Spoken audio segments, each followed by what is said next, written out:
Hello കുട്ടീസ്, welcome back to psy love learning. It's me Anuragna, നിങ്ങളുടെ സ്വന്തം മിസ്സാണ്. അപ്പൊ മക്കളെല്ലാവരും കഴിഞ്ഞ ലൈവില് നിങ്ങൾ 2 ചാപ്റ്റർ ഒറ്റയടിക്ക് പഠിച്ചു തീർത്തിട്ടുണ്ടായിരിക്കും. അപ്പൊ നമ്മൾ പുതിയ ടെക്സ്റ്റ് ബുക്കില് ആദ്യത്തെ 2 ചാപ്റ്റർ ഭയങ്കര സിമ്പിൾ ആയിട്ടുള്ള ഇമ്പോർട്ടന്റ് ആയിട്ടുള്ള ഒരു ചാപ്റ്റർ ആണിത്. അപ്പോൾ നോക്കാം, അതിൽ രണ്ടാമത്തെ ചാപ്റ്റർ ആണ് ഓപ്പറേഷൻസ് വിത്ത് ഇൻഡിജേഴ്സ് എന്നുള്ള ചാപ്റ്റർ അല്ലെ. ഈ ഒരു ചാപ്റ്ററിനകത്ത് ഇൻഡിജേഴ്സിന്റെ മൾട്ടിപ്ലിക്കേഷനും അതുപോലെ തന്നെ ഡിവിഷനും ആണ് നിങ്ങളോട് പറയുന്നുണ്ടായിരിക്കുക. സോ ഇൻഡിജേഴ്സിന്റെ ഡിവിഷൻ ഭയങ്കര സിമ്പിൾ ആയിട്ട് ചെയ്യാൻ പറ്റുന്ന കാര്യമാണ്, മൾട്ടിപ്ലിക്കേഷൻ പോലെ തന്നെ. അപ്പോൾ നമ്മൾ പഠിച്ച കാര്യങ്ങൾ ഒന്നുകൂടെ നമ്മൾ എന്ത് ചെയ്യാണ്, പൊടി തട്ടി എടുത്തിട്ട് ഒരു ക്വസ്റ്റ്യനിലേക്ക് ചെയ്യാൻ വേണ്ടി പോവുകയാണ്. അപ്പോൾ ഇമ്പോർട്ടന്റ് ആയിട്ടുള്ള ചോദ്യമാണ്. എൻ്റെ മക്കൾ എന്ത് ചെയ്യുക, ക്വസ്റ്റ്യൻ വായിക്കുക. അതിൽ ABC 3 പ്രോബ്ലംസുകളാണ് കൊടുത്തത്. ആ 3 പ്രോബ്ലംസും നമുക്ക് സിമ്പിൾ ആയിട്ട് ചെയ്യാൻ പറ്റുന്ന കാര്യമുള്ളൂ. Find the value of the following expression. ഇതിൽ പറയുന്നതിൻ്റെ അകത്ത് നിങ്ങൾ ആദ്യമേ മനസ്സിലാക്കേണ്ട ഒരു കാര്യം, ഏതൊരു പോസിറ്റീവ് നമ്പറും അതേപോലെ തന്നെ പോസിറ്റീവ് നമ്പർ, 2 പോസിറ്റീവ് നമ്പേഴ്സ് ആണ് നിങ്ങൾ ഡിവൈഡ് ചെയ്യുന്നതെങ്കിൽ answer will be positive. Answer എപ്പോഴും ആര് തന്നെയായിരിക്കും, പോസിറ്റീവ് ആയിരിക്കും. ഇനി അതല്ല, നിങ്ങൾ ഒരു നെഗറ്റീവ് നമ്പറും കൂടെയാണ് നിങ്ങൾ ഡിവൈഡ് ചെയ്യുന്നതെങ്കിൽ ആൻസർ വിൽ ബി പോസിറ്റീവ്, അതും പോസിറ്റീവ് ആയിരിക്കും. ശ്രദ്ധിക്കണേ. പക്ഷെ നമ്മൾ ഏറ്റവും കൂടുതൽ ശ്രദ്ധിക്കേണ്ട ഒരു കാര്യം, ഒരു നെഗറ്റീവ് നമ്പറും ഒരു പോസിറ്റീവ് നമ്പറും കൂടെയാണ് നിങ്ങൾ എന്ത് ചെയ്യുന്നത്, ഡിവൈഡ് ചെയ്യുന്നത്. നിങ്ങൾക്ക് നമ്പറിൽ ഏതെങ്കിലും ഒരാൾ നെഗറ്റീവ് നമ്പർ ആണെങ്കിൽ ആൻസർ വിൽ ബി നെഗറ്റീവ്. ഈ ഒരു കാര്യമാണ് നമ്മൾ പഠിച്ചത്. ഇത് തന്നെയായിരുന്നു മൾട്ടിപ്ലിക്കേഷന്റെ രീതിയിൽ നമ്മൾ ചെയ്തിട്ടുണ്ടായിരുന്നത്. സോ ഈ ഒരു പാറ്റേൺ വെച്ചിട്ട് നിങ്ങൾ എന്ത് ചെയ്യണം, ഇത് ഇപ്പൊ കാണുന്ന ക്വസ്റ്റ്യൻ ചെയ്യാൻ വേണ്ടിയിട്ട് ശ്രമിച്ചു നോക്കാം. ഓക്കെ, അപ്പൊ തൽക്കാലത്തേക്ക് ഞാൻ ഇപ്പൊ എഴുതിയതൊന്ന് മായ്ക്കുകയാണ്. അപ്പൊ ക്വസ്റ്റ്യൻ നോക്കാം. -27 ഡിവൈഡഡ് ബൈ 9. അപ്പൊ അതെ, -27 ഡിവൈഡഡ് ബൈ 9. നോക്കിക്കേ, ഇതില് ഏതെങ്കിലും ഒരാള് നെഗറ്റീവ് ആയാൽ മതി എന്നാണ് ഞാൻ പറഞ്ഞത്. അപ്പൊ ഒരാൾ നെഗറ്റീവ് ആണെങ്കിൽ ആൻസർ വിൽ ബി നെഗറ്റീവ്. അപ്പൊ നോക്കാം, 27 9 എത്ര തവണ പോവും, 3 തവണ പോവും. 3 തവണ അല്ലെ, 3 ടൈംസ്. ആൻസർ പോസിറ്റീവ് ആയിരിക്കോ, +3 ആണോ അല്ലെങ്കിൽ -3 ആണോ? പോസിറ്റീവ് 3 ആണോ വരിക, നെഗറ്റീവ് 3 ആണോ വരിക?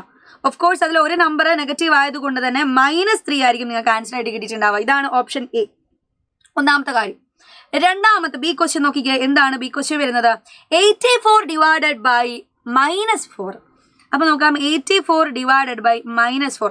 എപ്പോഴും നമ്മൾ സാധാരണ ചെയ്യുന്ന രീതിയിൽ ഡിനോമിനേറ്ററിൽ നെഗറ്റീവ് വാല്യൂ കൊടുക്കാറില്ല.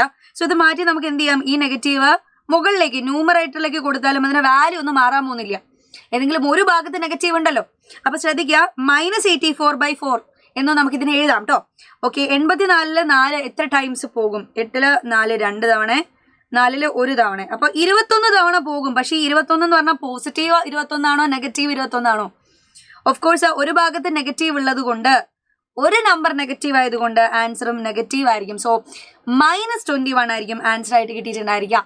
ഇനി അടുത്ത സി ക്വസ്റ്റ്യനിലേക്ക് പോകാം. എന്താണ് സി ക്വസ്റ്റ്യൻ? സി ക്വസ്റ്റ്യൻ എന്തായിരുന്നു? -56 ഡിവൈഡഡ് ബൈ -2. നോക്കിക്കേടാ, 2 നമ്പറും നെഗറ്റീവ് നമ്പേഴ്സ് ആണ്. സോ 2 പേരും നെഗറ്റീവ് ആണെങ്കിൽ, 2 ആളും നെഗറ്റീവ് ആണെങ്കിൽ ആൻസർ വിൽ ബി പോസിറ്റീവ് ആയിരിക്കും ആൻസർ വരിക. അപ്പൊ നമ്മൾ മനസ്സിലാക്കേണ്ടത് 56 2 എത്ര തവണ പോകും എന്നുള്ളതാ. അപ്പൊ 56 2 എത്ര ടൈംസ് പോകും? 2 2 4 ബാക്കി 1 16 8 അല്ലെ, 28 തവണ 28 ടൈംസ് പോകും. സോ 28 എന്ന് പറഞ്ഞാൽ -28 ആണോ? അല്ല. മനസ്സിലാക്കണം, 2 പേരും നെഗറ്റീവ് ആയാൽ ആൻസർ എന്തായിരിക്കും? പോസിറ്റീവ് ആയിരിക്കും. സോ 28 ആണ് അവിടെ വാല്യൂ ആയിട്ട് നിങ്ങൾക്ക് കിട്ടുന്നുണ്ടായിരിക്കുക. സോ ഓരോ ആൻസറും നോക്കുക, -3 -21 ആൻഡ് 28. അപ്പൊ 3 നമ്മൾ കണ്ടുപിടിച്ചു കേട്ടോ. സോ ഇതുപോലെ നിങ്ങൾ എന്ത് ചെയ്യുക, അടുത്തൊരു വളരെ വളരെ സിമ്പിൾ ആയിട്ടുള്ള ഒരു ചോദ്യമാണിത് കേട്ടോ. Find the integer whose product with -1. അപ്പൊ ഈ ഒരു കാര്യം നിങ്ങൾക്ക് 27 -31 -1 1 and 0. അപ്പൊ ഈ നമ്പേഴ്സിന്റെ അകത്ത് നിങ്ങൾ നോക്കുക, പ്രൊഡക്റ്റ് വിത്ത് -1 വരുന്നത് ആരാണെന്നുള്ളത് നിങ്ങൾ തന്നെ എന്ത് ചെയ്യുക, ചാറ്റ് ബോക്സ് നമ്മളെ കമന്റ് ബോക്സിൽ പറയുക. ഓക്കെ, അപ്പൊ എന്തായാലും ഭയങ്കര സിമ്പിൾ ആയിട്ടുള്ള ചാപ്റ്റർ ആയതുകൊണ്ട് തന്നെ നിങ്ങൾക്ക് ഇതിന്റെ അകത്തുള്ള എല്ലാ പ്രോബ്ലംസുകളും വേഗം തന്നെ ചെയ്യാൻ പറ്റുന്ന കാര്യങ്ങളാണ്. അപ്പോൾ കഴിഞ്ഞില്ല, നമുക്ക് ഈ ചാപ്റ്ററുമായിട്ട് ബന്ധപ്പെട്ടിട്ടുള്ള ഒരുപാട് പ്രോബ്ലംസുമായിട്ട് ഞാൻ ഇനിയും ഓരോ വീഡിയോസിലായിട്ട് വരുന്നതായിരിക്കും. അപ്പൊ ലൈവ് കാണാൻ മിസ്സായി പോയിട്ടുള്ളവരുണ്ടെങ്കിൽ ഓടിപ്പോയിട്ട് എന്ത് ചെയ്യുക, നമ്മൾ ലൈവ് വാച്ച് ചെയ്യുക. 2 ചാപ്റ്ററും നമുക്ക് ഒരൊറ്റ ലൈവിൽ സെറ്റ് ആക്കി വെച്ചിട്ടുണ്ട്. ഓക്കെ, അപ്പൊ ഇനി എന്തായാലും അടുത്ത ക്ലാസ്സിലും ഇതുപോലെ തന്നെ 2 ചാപ്റ്റർ തന്നെയായിരിക്കും നമ്മളെ ലൈവിൽ ഡിസ്കസ് ചെയ്യുന്നുണ്ടായിരിക്കുക. സോ ഒരു ചാപ്റ്റർ പോലും മിസ്സാക്കാതെ നമ്മൾ കാണണമെന്നുണ്ടെങ്കിൽ നമ്മൾ ഈ നോട്ടിഫിക്കേഷൻസും കാര്യങ്ങളൊക്കെ അറിയേണ്ട ആവശ്യമുണ്ടല്ലേ. സോ നമ്മളെ ചാനൽ സബ്സ്ക്രൈബ് ചെയ്യാൻ മറന്നവരുണ്ടെങ്കിൽ സബ്സ്ക്രൈബ് ചെയ്യുക.